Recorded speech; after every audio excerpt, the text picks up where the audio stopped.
नमस्कार विद्यार्थी मित्रांनो, फार्मसी काउन्सिल ऑफ इंडिया अर्थात PCI कडून HPR health care professional registry या ठिकाणी फार्मसिस्टला देखील नोंदणी करणं बंधनकारक आहे असं सांगितलेलं आणि 15 दिवसांची मुदत आहे असं देखील सांगण्यात आलेलं होतं.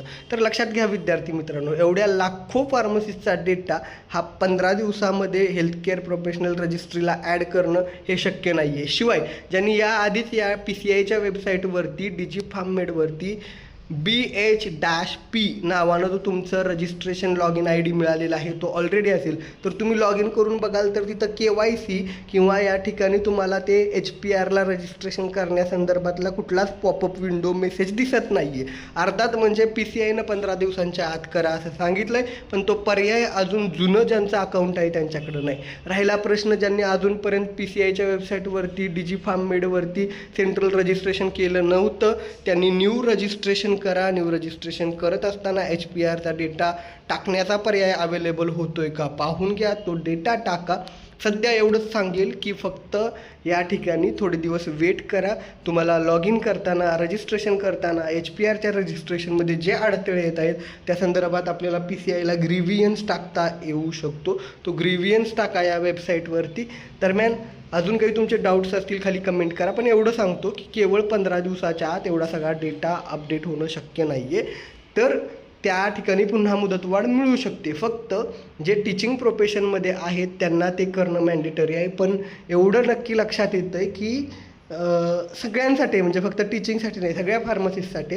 पण जे टीचिंगमध्ये असतात त्यांना PCIकडून जे इन्स्पेक्शन आणि या सगळ्या गोष्टी होतात त्याला अनुसरून त्या गोष्टी अपडेट असणं गरजेचं आहे. पण फक्त एवढंच आहे की 15 दिवसाच्या आत त्या गोष्टी होणं मात्र शक्य नाही आहे. दरम्यान त्यांच्याकडून काही अपडेट येतं का पाहूया, कारण त्यांनी 15 दिवसाची मुदत दिली. मात्र मागच्या 4-5 दिवसापासून आपण बघतोय की अजूनही तिथं PCIच्या वेबसाईटवरती DigiFarmMedला ज्यावेळेस लॉग इन करतो त्यावेळेस तिथे HPRचा ऑप्शन दिसत नाही. म्हणजे मी स्वतः माझ्या लॉग इनमध्ये बघितलं तर माझं ऑलरेडी रजिस्ट्रेशन होतं, तिथे लॉग इन करून बघितलं तर HPRचा पॉपअप मेसेज अजूनही दिसत नाही आहे.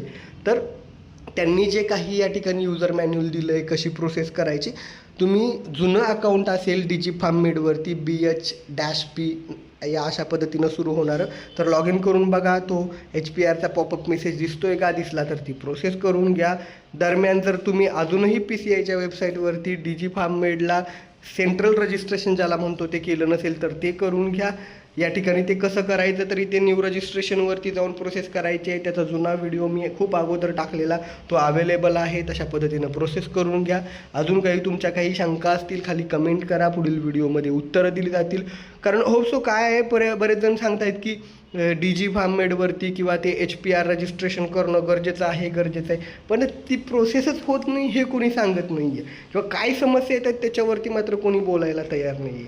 दरम्यान तुम्ही कुठलंही टेन्शन घेऊ नका की समजा 15 दिवस जरी होऊन गेले तरी आपलं प्रोफेशन, तुमचं क्वालिफिकेशन, तुम्ही जे आहात त्याला काही अडथळा येणार नाही. कारण तुमचं खरं रजिस्ट्रेशन जेव्हा पहिल्यांदा होतं तर ते तुमच्या त्या स्टेट फार्मसी काउन्सिलकडे होतं, आपल्या महाराष्ट्र राज्य औषध व्यवसाय परिषदेकडे होतं. तिकडे तो डेटा दिलेला आहे. आता वेबसाईटवरती इश्यू आहे PCIच्या, इव्हन MSPCच्या वेबसाईटवरती डिजिलॉकर ॲड झालेलं असल्यामुळं सध्या ती वेबसाईट पण स्लो चालते.